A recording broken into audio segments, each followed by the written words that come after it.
In the ancient world, rulers worshipped as gods sent out great armies to create great empires. These emperors changed the course of history by conquering country after country. One tiny nation conquered again and again was the Israelites. Perhaps no people in history were more likely to be forgotten. But these were not just any people. These were the people of the book. The people of Abraham, the first to encounter the one true God.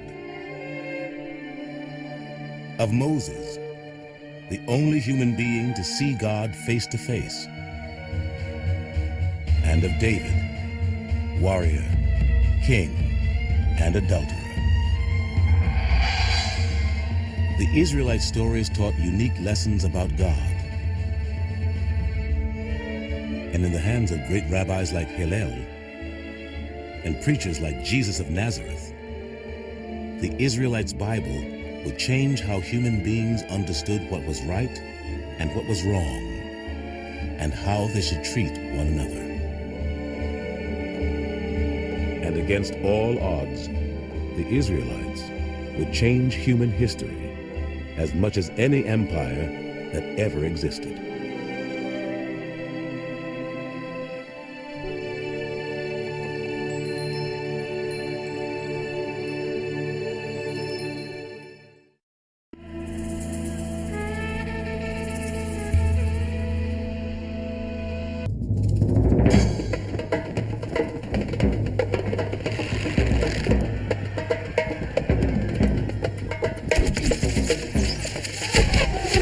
In 589 BC, the people of Judah, last of the Israelites, rebelled against the Babylonian king Nebuchadnezzar.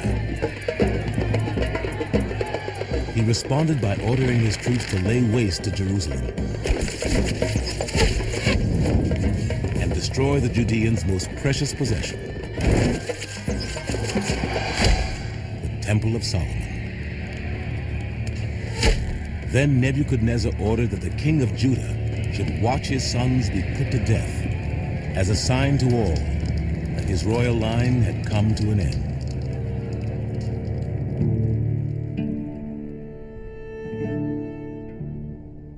Afterward, the Babylonians led the people of Jerusalem into exile in Babylon.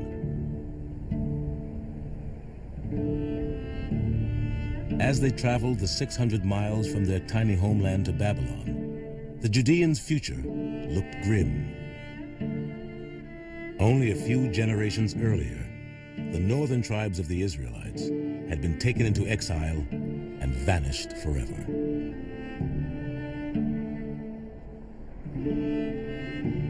Now the Judeans too seemed destined to disappear, with all memory they had existed as a people lost forever.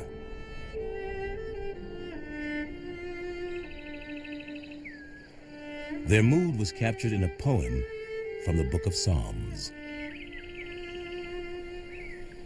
By the rivers of Babylon we sat and wept when we remembered Zion. On the poplars there we had hung up our harps, for our jailers asked us to sing them a song. But how can we sing a song of the Lord in a strange land?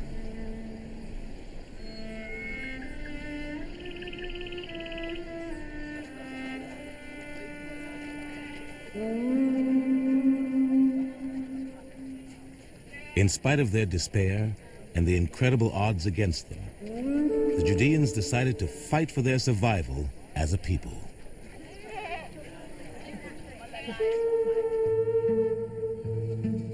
They chose to fight not with spears and swords, but by writing a book. In every spare moment they could find, the greatest of the Judean scribes began to rewrite and edit together stories about their past, which had been handed down to them by their ancestors. The book they compiled was the first edition of the most influential work in human history, the Hebrew Bible.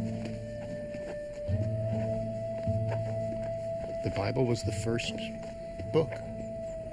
And you can argue it's good history writing or bad history writing. I think it's extraordinarily remarkable history writing for humans' first time out. But it is the first. It's the first time humans set down a story like that through many generations. And the fact that we did it so well the first time out and that it impacted for so long is, it's a wonder. The scribes were driven by what they saw as a sacred mission, to bring the lessons taught by the stories alive for their fellow exiles, so they would understand why they were in Babylon and how they could get home to Jerusalem. Their book was a guide to how the Judean exiles should live, not a literal history. Many skeptics today want to ask, are the stories in the Hebrew Bible true in any sense? They are true in some senses and not in others. In other words, the biblical writers want to expand upon events to shed light upon their meaning as they understood that meaning. We moderns say, but wait a minute, we want to know what really happened. So for us, skeptical or not, the question is often, can stories which are not true in every detail nevertheless be morally edifying? My answer is yes. The Bible does not have to be literally true in every detail to be true in other senses.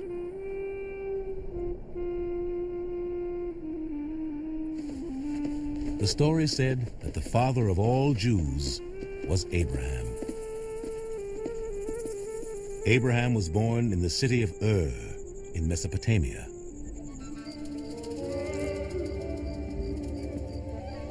According to the Jewish book of tradition and law, the Talmud, the people of Abraham's land worshiped the sky, and each city venerated a different heavenly body. Abraham's father made and sold idols to the people of the city of Ur.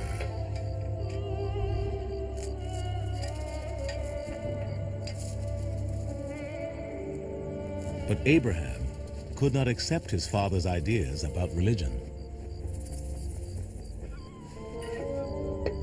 There's a very famous legend that says that when Abraham was a young boy, his father, Tarikh, owned a shop. The shop was full of idols. One day he said to his son, "Watch the store for a while I go out." And when he came back, he found that every idol in the store had been smashed, except for the largest idol that had a wooden staff in its hand. Father said to Abraham, "What went on? I left you in charge. What happened?" Abraham said, "Don't get mad at me. The largest god here destroyed all the others." His father said, "What are you, nuts? They're wood and stone." And Abraham said, "Aha, that's the point. They're just wood and stone." And that story comes to tell us that it was Abraham who was the first one to discover the idea that there is one God in the universe. That God created the heavens and the earth, and not the other way around.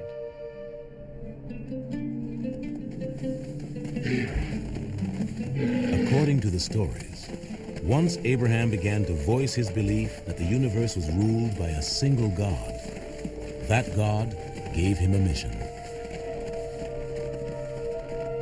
And the Lord said to Abraham, "Leave your country, your kindred, and your father's house, for a country which I will show you.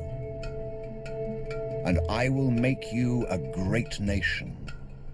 I will bless those who bless you, and curse those who curse you. And all clans on earth will bless themselves by you." The stories say God led Abraham to a land near Egypt called Canaan. In Canaan, God tested Abraham, and Abraham tried to learn about God. In their most disturbing meeting, God asked Abraham to sacrifice his son. Abraham, Abraham, God called. Take your son, your only son, your beloved Isaac, and offer him as a burnt offering on one of the mountains which I shall point out to you. Abraham took the wood for the burnt offering and loaded it on Isaac. When they arrived at the place, Abraham built an altar and arranged the wood. Then Abraham stretched out his hand and seized the knife to kill his son. But the angel of the Lord called to him from heaven, Abraham, Abraham, he said, do not raise your hand against the boy, for now I know you fear God. You have not refused your son, your only son. Take the ram which I have provided and sacrifice it instead.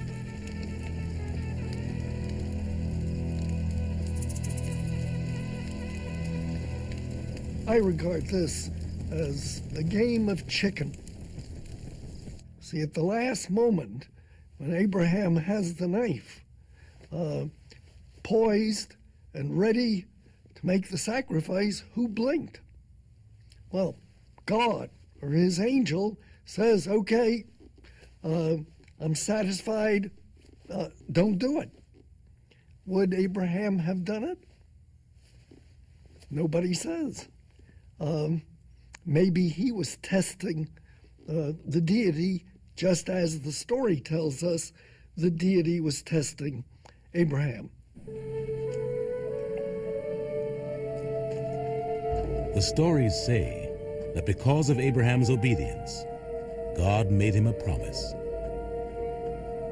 I swear by my own self, because you have done this, because you have not refused me your son, I will shower blessings on you. I will make your descendants as many as the stars of heaven.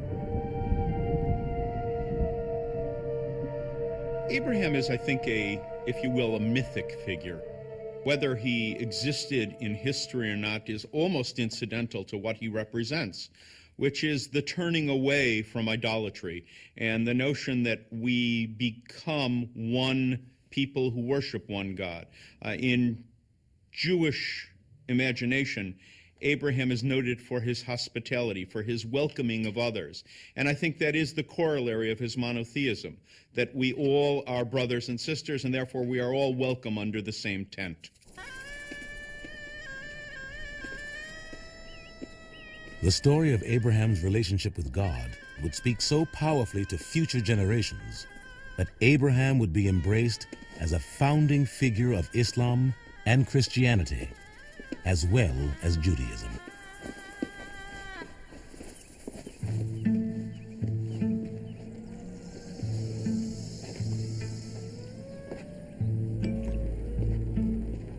But for the scribes in exile in Babylon, simply writing down stories about their ancestors was not enough. Their great challenge was to make sense of their own world. How had the people that God promised Abraham he would make a great nation wound up on the verge of extinction in Babylon?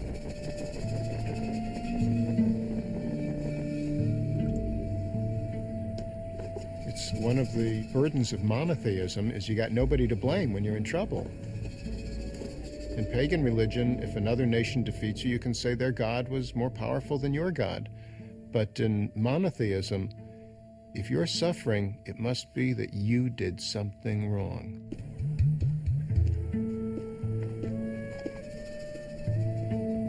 The scribes' book was, above all, an explanation to their fellow exiles of what the Israelites had done to lose God's favor. The story began with the life of the man to whom the scribes devoted more words than any other. His name was Moses, and he was one of the most unlikely heroes ever portrayed. According to the Bible, Moses' ancestors had fled from Canaan to Egypt during a famine and been enslaved there. Then Moses had to flee Egypt after killing an Egyptian who was abusing an Israelite slave. In the desert, he married a nomad and was given the menial job of tending his father-in-law's sheep.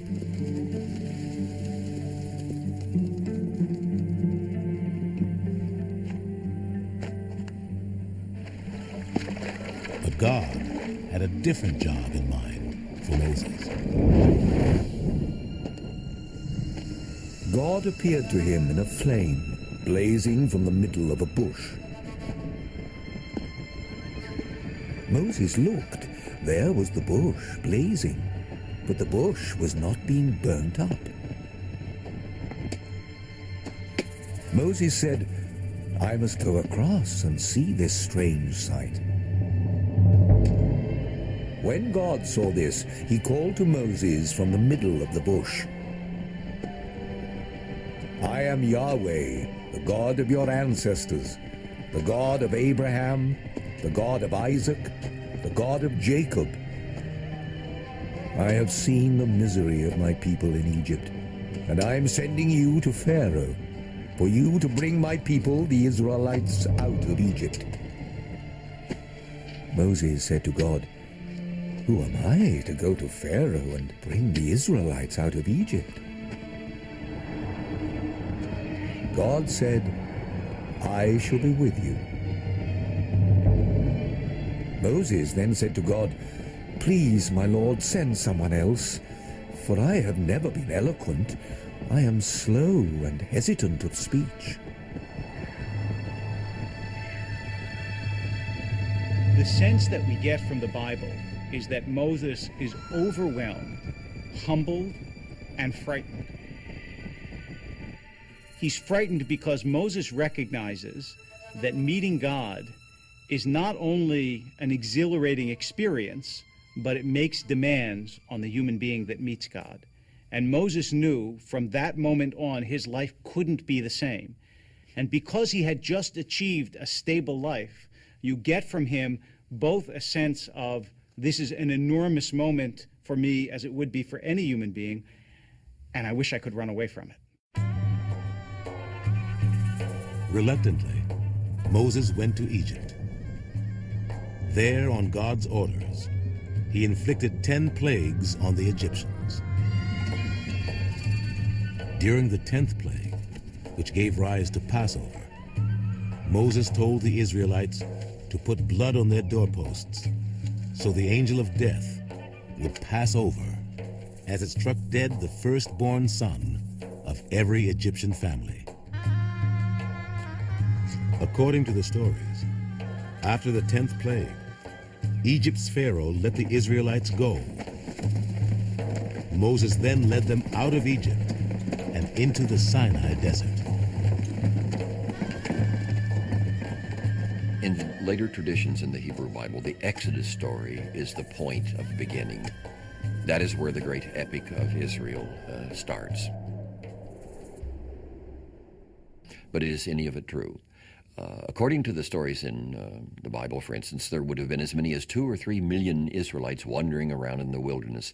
A list of dozens of sites that they visited is given. The fact of the matter is the desert could never have supported more than a few thousand nomads.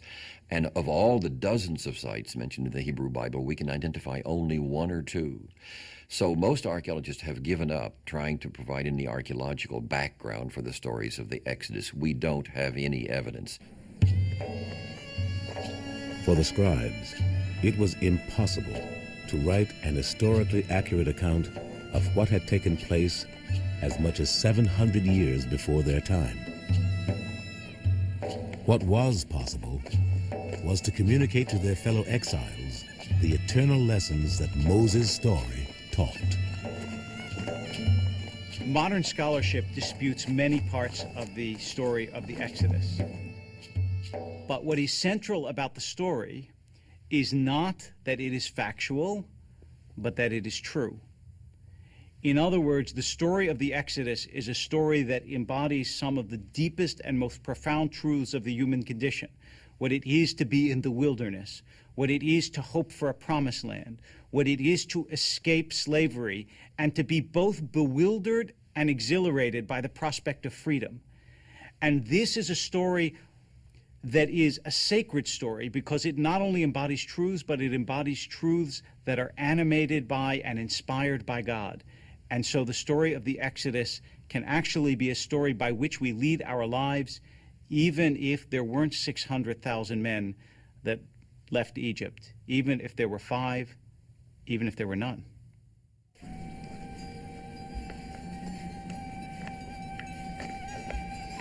To the writers of the Bible, the most important truths of all were found in the story of how God gave Moses the laws that his people were to observe for all time. The Bible says God gave those laws to Moses in his only face-to-face meeting with a human being. The Lord descended on Mount Sinai and called Moses to the top of the mountain, and Moses went up. Then God spoke all these words. He said, I am Yahweh, your God, who brought you out of Egypt. You shall have no other gods to rival me.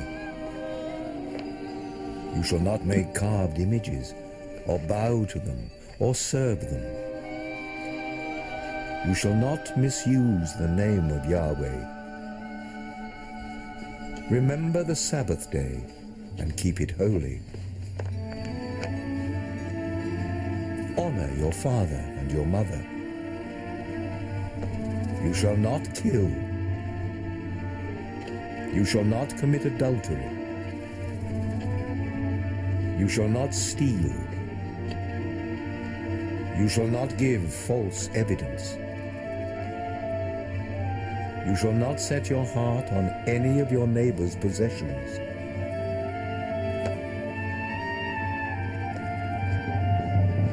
When Moses came down from Mount Sinai, the skin of his face was radiant because he had been talking to God.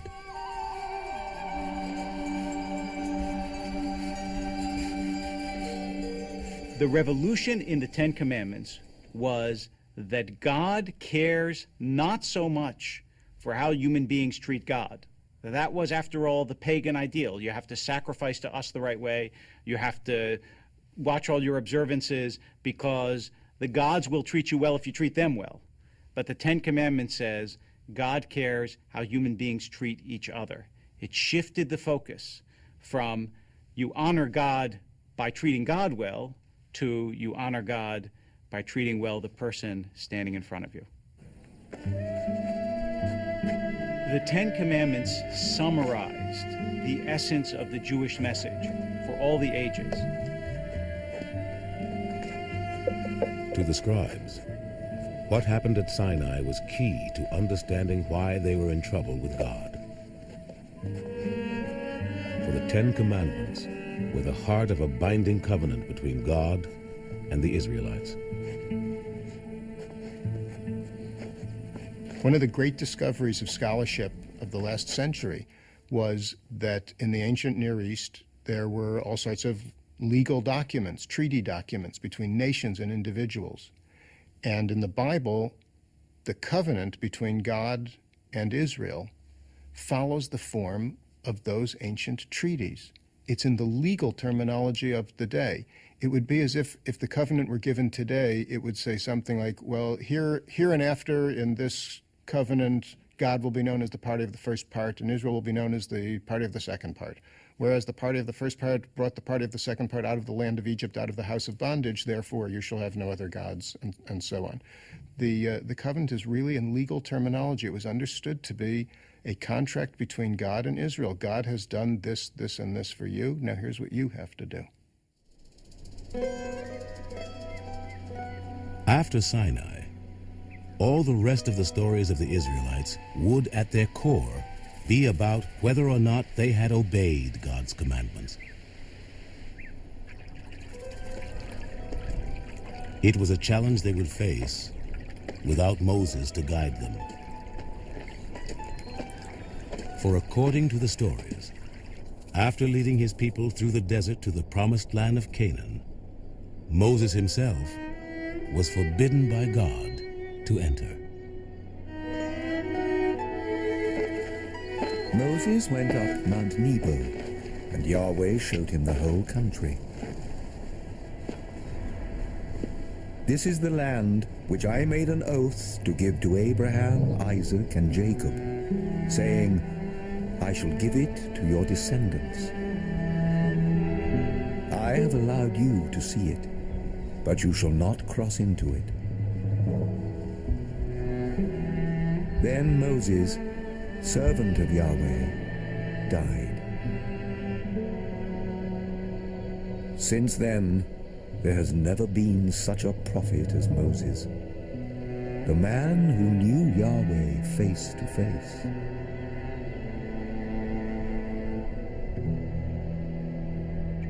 Here is somebody who didn't want to be a prophet in the first place, was forced to it by God, all with the aim of entering the promised land, and now, at the very foot of the promised land, is told you cannot enter and you must die.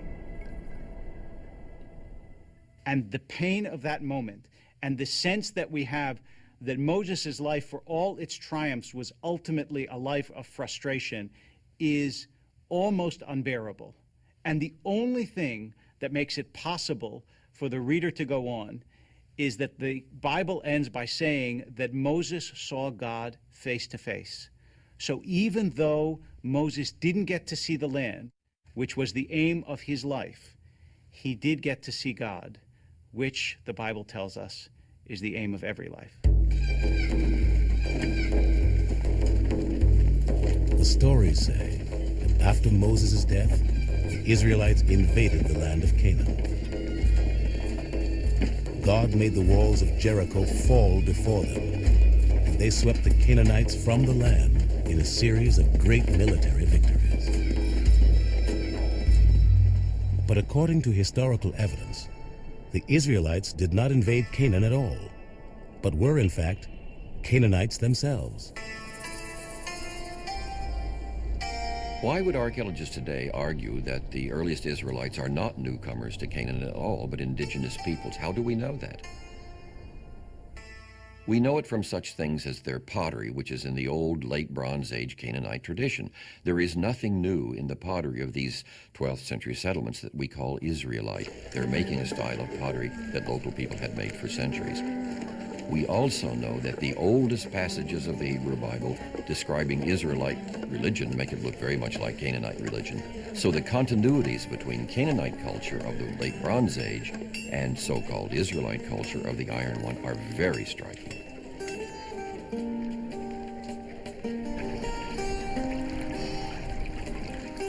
The historical evidence suggests that the Israelites were the underdogs of Canaanite society.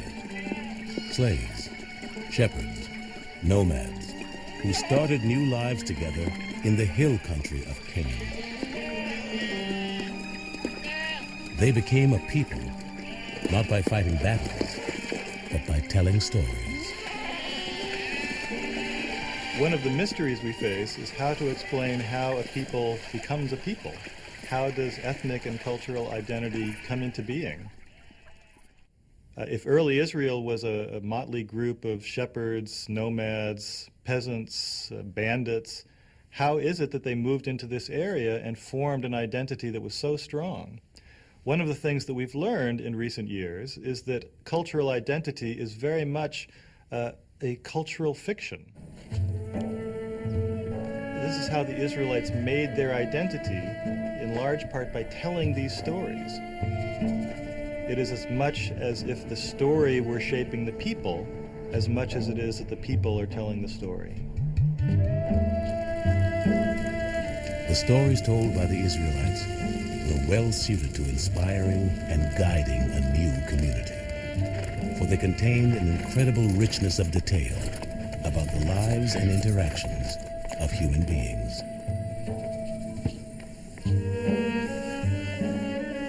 After they became a people, the Israelites continued to tell stories which explored the good and evil inside the human heart, to teach lessons about God and his covenant with Israel. One of the greatest portraits ever of a human being, in all his strengths and weaknesses, was the story of King David. David is a story of a human being that really throbs with realism. It's not just a hero story, it's a story of a highly dysfunctional family and a very flawed man, but a man who could not be ignored. And that inspired some early literary genius, perhaps the first literary genius in history, to set this man's life down on paper, or, if you will, on parchment. In the first story told about him, David was only a peasant boy. Until one day, God spoke to the prophet Samuel. I am sending you to Jesse of Bethlehem, for I have found myself a king among his sons. Samuel journeyed to Jesse's home to search for the future king. Samuel looked at Jesse's eldest son, but Yahweh said to Samuel, "Take no notice of his appearance or his height, for I have rejected him. I do not see as human beings see. They look at appearances, but I look at the heart." One by one, God told Samuel to reject 7 of Jesse's sons. Samuel then asked Jesse, "Are these all the sons you have?" Jesse replied, "Only the youngest is left. He is looking after the flock." God said, "Get up and anoint him. He is the one." The Israelites already had a king named Saul, but he was a tormented man who had angered God. Unaware of David's destiny, Saul brought the young boy into his palace to play the harp to soothe his spirits. Soon, David was like a son to Saul. Then one day, word reached the palace that the greatest warrior of the Philistines, Goliath, had challenged the Israelites to send someone out to fight him, one-on-one. No one dared to take up the challenge, except for the king's young harvest. With his sling in his hand, David went to meet Goliath. The Philistine looked at David, and what he saw filled him with scorn, because David was only a boy. The Philistine said to him, "Come over here, and I will give your flesh to the birds of the air and the beasts of the field." But David answered, "You come against me with sword and spear, but I come against you in the name of the Lord God." For the writers of the Bible, the story of the underdog, David, killing Goliath was about far more than just one battle. Despite certain fantasies they entertained of being a powerful people and being more numerous than the stars in the heavens and so forth, they knew that they were tiny people. And there were these vast empires to the south and to the east that could at any moment overwhelm them. So again and again, they stress the idea that there is something more important in the affairs of men than physical power. After David killed Goliath, his fame spread throughout Israel. King Saul's love turned to jealousy, and he tried to kill David again and again. David fled Saul's court and became an outlaw. Then one night from his hideout, David spotted Saul and his army. To David's men, it was the perfect chance both to save David's life and make him king. In the dark, David and one of his men made their way towards the enemy force and found Saul lying asleep inside the camp. The man then said to David, "Let me pin him to the ground with his own spear." David replied, "Do not kill him, but let us take the spear beside his head and his pitcher of water, and let us go away." When he reached a nearby hilltop, David held up Saul's spear and called out to him. David comes out and makes a big speech to Saul, saying that he has no ill intention against Saul.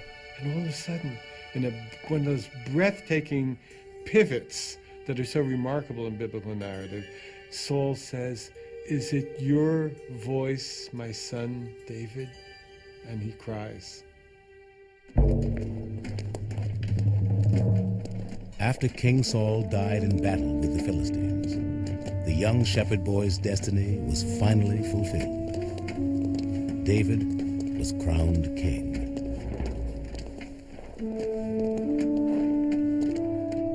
But using his new power wisely turned out to be David's greatest challenge.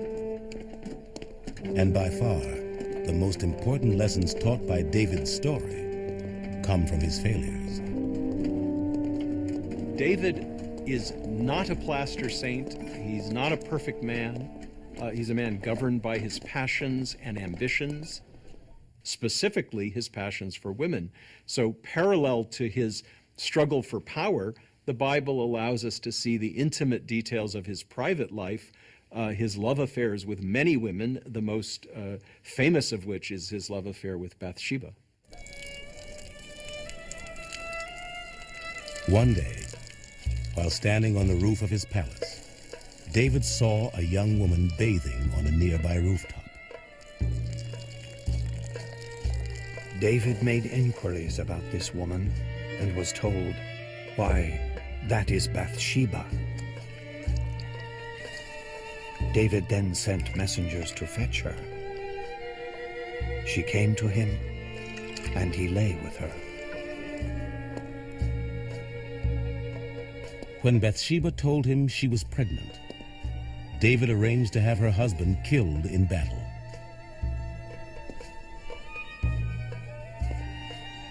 He looks out the window of the palace and he sees this beautiful woman bathing on the roof of a house below him, and that's where he gets into trouble. But the trouble is not just sex. The trouble is his bumbling attempts to cover up the adultery, and when he can't do that, to get rid of the husband by murder. Once he's done that, everything starts to fall apart in his life. After David married Bathsheba, God sent a prophet to confront him.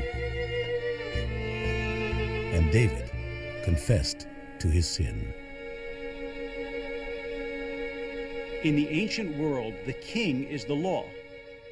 And the key moment of this story of David and Bathsheba is when David stands there and says, "Yes, I sinned and will be punished." Because it is at that moment that we realize that Israel's revolution has won. That in fact, David recognizes that God is above all human beings, and that no human being, not a king, not a warrior, not even a prophet, can be above the law.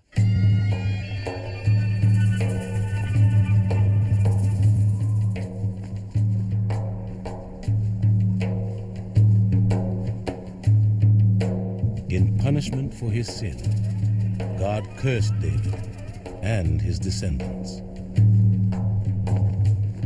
"For this, your household shall never be free of the sword. You have worked in secret, but I shall work for all Israel to see.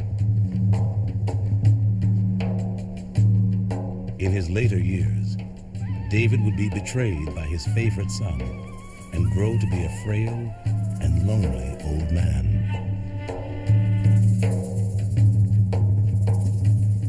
For the writers of the Bible, David's breaking of the commandments and God's curse upon his house helped to explain the disasters Israel would suffer in the years after David.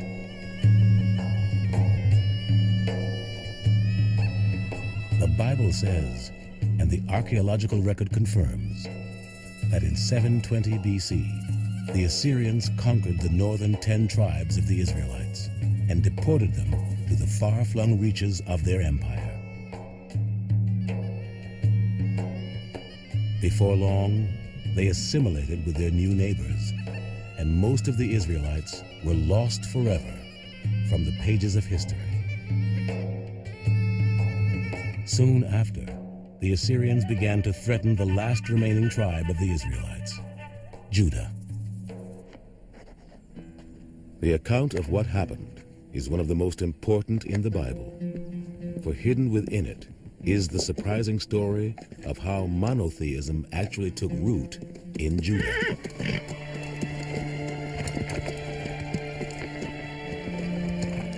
In 640 BC, the land of Judah was ruled by King Josiah. Josiah was desperately afraid that his people were unprepared to face the threat not just from Assyria, but from Egypt and Babylon.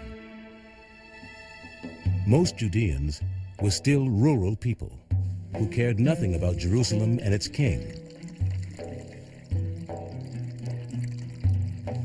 They also knew little about Israel's covenant with the one God. In fact, many Judeans appear to have worshipped a goddess named Asherah, who they believed was the God of Israel's wife. From a superficial reading of the Hebrew Bible, you would suppose that all the early Israelites were monotheist. Most archaeologists and most biblical scholars now believe, however, that monotheism was a very late development and perhaps did not emerge full-blown until after the fall of Jerusalem in the early 6th century. So, most of the early Israelites were polytheists. They worshipped a new god, Yahweh, perhaps, but alongside them they worshipped El, the old male deity of the Canaanite pantheon. And above all, they worshipped Asherah, the mother goddess. We now know that. This is very disturbing to many people, but God had a lady friend.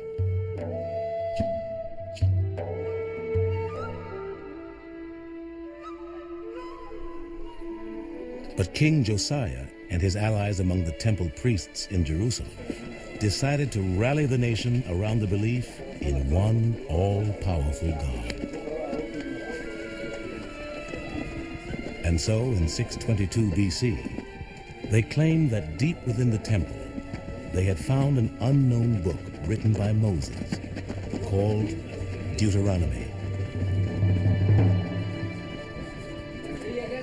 While they were cleaning out the temple, suddenly someone comes running out to the high priest. Look, we found a book in the temple. Now, from the language in which this book is quoted, we know that we are dealing with the book of Deuteronomy. Contemporary scholars believe that the book of Deuteronomy was actually written around that time and placed in the temple to be discovered in order to motivate the reform. The book of Deuteronomy banned the worship of Asherah and other pagan gods. Even more important, it said that Yahweh himself could only be worshipped at the temple in Jerusalem. And so, according to the Bible, Josiah sent his troops to the mountaintops, where Israelites had been making sacrifices for centuries. Josiah destroyed all the shrines on the high places which the kings of Israel had built to provoke Yahweh's anger. All the priests of the high places who were there, he slaughtered on the altars. And on those altars burned the human bones.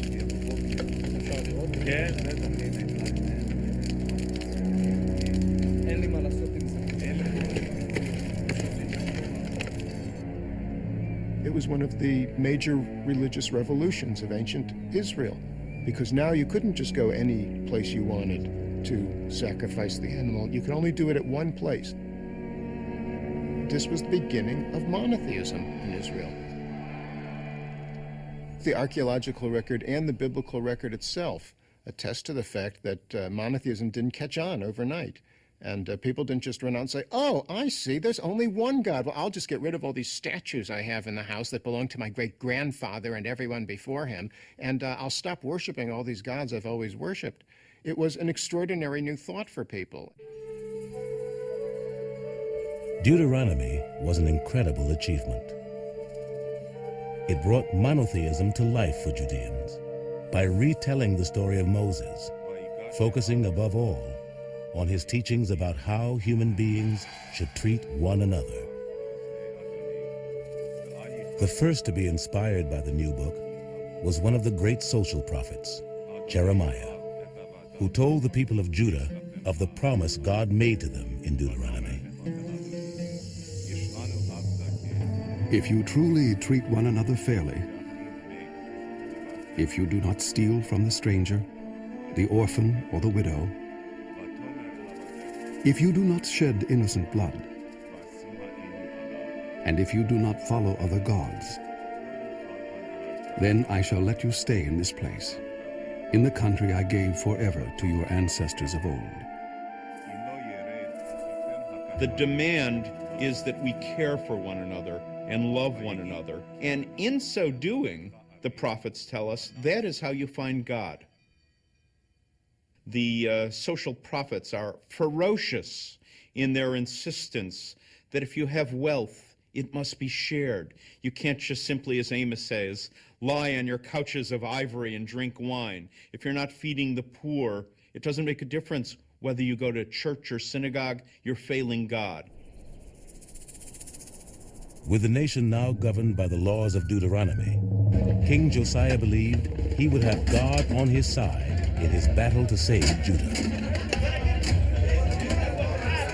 He decided to launch a surprise attack on the Egyptian-Assyrian alliance that he judged to be the greatest danger to his people.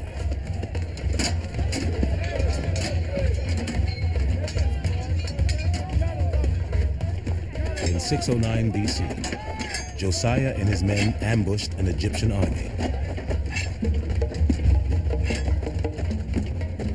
But in the battle that followed, the Judeans were routed, and King Josiah was killed.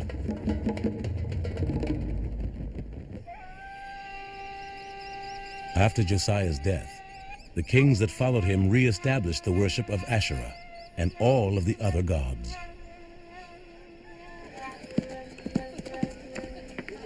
In response to their abandonment of monotheism, the prophet Jeremiah told the people of Judah that he had received an ominous message from God.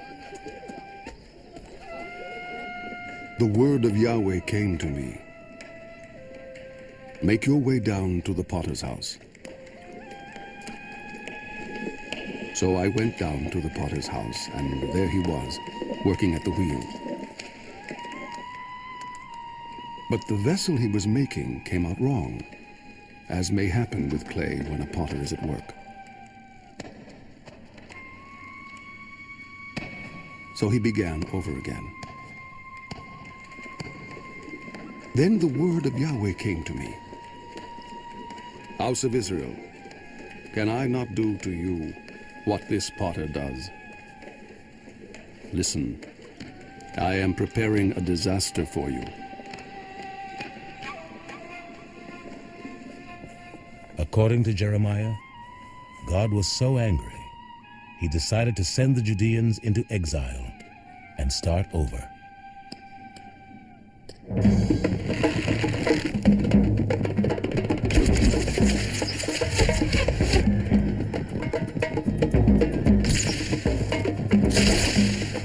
Nebuchadnezzar, king of Babylon, advanced on Jerusalem and carried carried off all the treasures of the temple of Yahweh and all the treasures of the palace. Then he carried Jerusalem off into exile.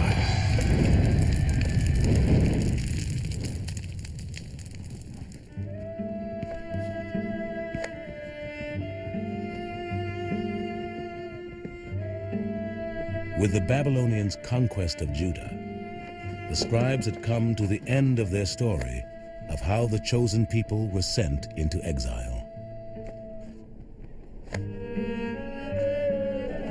Yet even with this new Bible in their possession, the Judeans seemed destined to disappear, like all the other tiny nations uprooted from their homelands.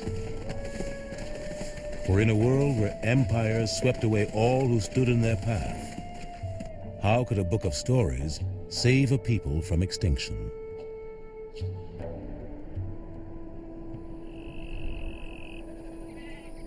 But in Babylon, something remarkable happened. As the Judean exiles read and studied the Bible, their vision of who they were was transformed. These would be great stories even if they were just stories about the past. But for the people of Israel, these stories were their story. So when you learned the story of Israelites becoming free of slavery in Egypt and experiencing extraordinary things on the way out, you didn't just read that as a great story to tell the kids. It was your own belief in the power, the importance of liberation, of becoming free. So it's not just history, it's not just memory. It's a life, it's part of you. The exiles also came to a new understanding of why they were in Babylon, from reading the Bible. It contains a record of the covenant between the people of Israel and their God. But it also lists the penalties for violating the covenant. And among the penalties that are listed is exile. Here you have a historical book that tells a religious story. It's not a real historical book. It's a vehicle expressing a religious philosophy. But the religious philosophy is God is fair, and if you are punished, there's a reason for it. The stories also contained another message. For those who accepted their guilt and changed their ways, there was hope. If you return to your God, if with all your heart and all your soul you obey his voice, then he will bring back your captives. Should you have been banished to the very sky's end, your God will gather you again, even from there.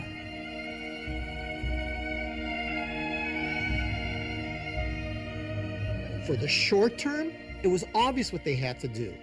They had to look at the covenant, and they had to start living by the covenant in exile.